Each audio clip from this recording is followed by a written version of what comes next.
आजचा दिवस खूपच जास्त इव्हेंटफुल आहे. ब्रेकफास्ट करून सौम्याला ऑफिससाठी सोडला आणि मी फटाफट निघालो आणि पोहोचलो टीव्हीएस शोरूम मध्ये. आधीच्या का ब्लॉगमध्ये माझ्या फ्रेंड ओमकारसाठी आम्ही आरटीएक्सची टेस्ट राईड करायला आलेलो, तेव्हा आम्ही आरटीएक्स बुक पण केलेली. त्याची गाडी फायनली 4 महिन्यानंतर मिळत होती, सो आम्ही त्याचा पीडीआय करायला आलेलो. रेडर मध्ये डेडपूल एडिशन पण येतं हे नवीन कळलं मला. तिकडनं निघून मुलुंडला आलो तर संकेत भेटलेला. त्याची झूम बघा किती लोडेड आहे. त्याच्यासाठी न्यू टुरिंग विंडशील्ड पण मागवलेली, ती रॅप करायला द्यायची होती. सो वेस्टला रॅप शॉप मध्ये देऊन आलो. तिथून येता माझ्यावर नवीन कांड झाला. आपला टेल टाळी रस्ट होऊन तुटून पडलं. तुटलं तेव्हा टेल लाईटला पण क्रॅक गेला. एनिवे हे सगळं आवरून घरी आलो तर घरी एक नवीन क्यूटी आपली वाट बघत होता. डोंट वरी, आम्ही हापूस सक्सासाठी भाऊ नाही आणलाय. एका नेबरने ह्याला अडॉप्ट केलाय, पण काही दिवसासाठी आम्ही त्याला फॉस्टर करतोय, मग ती परत घेऊन जाईल. खूपच क्यूट डोळ्यांचा चिंटुकला आहे. दुपारभर त्याच्यावर टाइमपास करून सौम्य आल्यावर आम्ही खायला बाहेर पडलो आणि ठाण्याच्या व्हायरल येटी हाऊस मध्ये आलो. हे मेडोसच्या वसंत विहार सर्कलला आहे आणि आपला ब्लेझिंग बार्बेक्यूची ठाणे ब्रांच इथपासून चालण्याच्या अंतरावर आहे. अगदी इथे 20 मिनिटं वाट बघून इकडचं लाफिंग खाल्लं, एक पाणीपुरी खाल्ली आणि ब्लेझिंगच्या बाजूचा एक तंदुरी टिक्का पण ट्राय केला.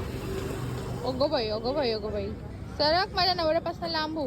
ब्लेझिंगच्या ठाणे ब्रांचवर पण सगळं नीट आहे ना बघितलं आणि फायनली एक ज्यूस पिऊन आपला डिनर संपला. मग जाता जाता काही शॉपिंग करायला इकडे आलेलो आणि मग घरी जाऊन सौम्याच्या आईबाबांचा अॅनिव्हर्सरी केक कट करत त्यांना विश केला आणि आपला दिवस संपला. भेटूया नेक्स्ट व्लॉग मध्ये. बाय.